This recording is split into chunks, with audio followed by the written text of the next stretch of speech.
Questions and comments. The Honourable Parliamentary Secretary to the Minister of Rural Economic Development. Thank you, Madam Speaker. I want to thank my colleague for his comments and his speech. And he talked a lot about two issues that I'm concerned about, is affordability, of course, and housing. And our government has been focused, of course, in the last number of years on key issues for families and supporting Canadians. So I'm wondering if he's saying that we have affordability problem, we got housing problem, crisis, etc. Why? Madam Speaker, I ask him, why are they voting against all the good programs that we're bringing forward? Dental program, voting against. Farmer care, voting against. The early years, voting against. The Canada Child Benefit, voting against. So when he talks about axing the tax, what he's actually saying to Canadians, when we take power, if we take power, we're going to axe all those programs, and it's easy to understand because they're voting against it, which means they are not in favour of them. So I'd like him to tell me and tell Canadians, is he going to axe all those good programs or not? Thank you. Honourable Member for Calgary Forest Lawn. Well, let me start by saying when we form government, Canadians will be able to realize the Canadian dream.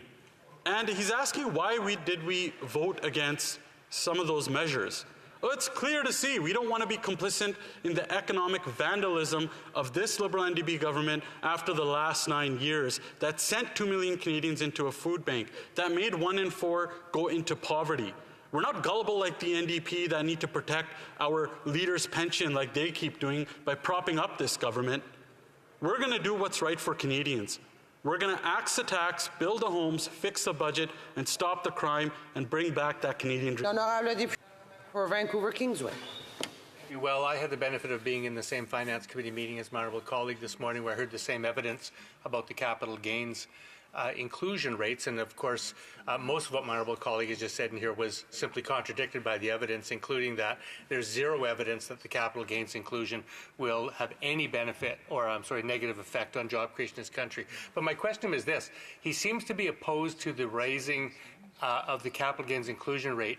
I'm wondering if he can explain why it was the Mulroney Conservative government who raised the capital gains inclusion rate in 1988 from 50% to 66 2/3%, and then again in 1990 to 75%. Were the Conservatives wrong about the capital gains inclusion rate then, or are they wrong now? The Honourable Member for Calgary Forest Lawn.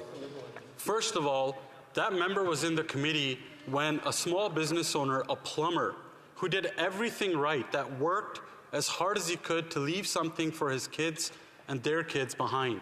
But this capital gains tax is going to punish all that hard work.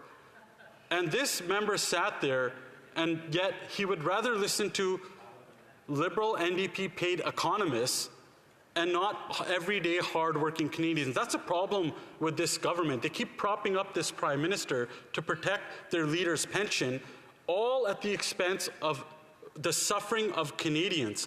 And second of all, let me remind that member, when John Manley, who was the finance minister under the Liberals, reduced the capital gains tax to 50%, what ended up happening? Well, productivity went up. Government revenues went up. You know why? Because it helped stimulate the economy once again.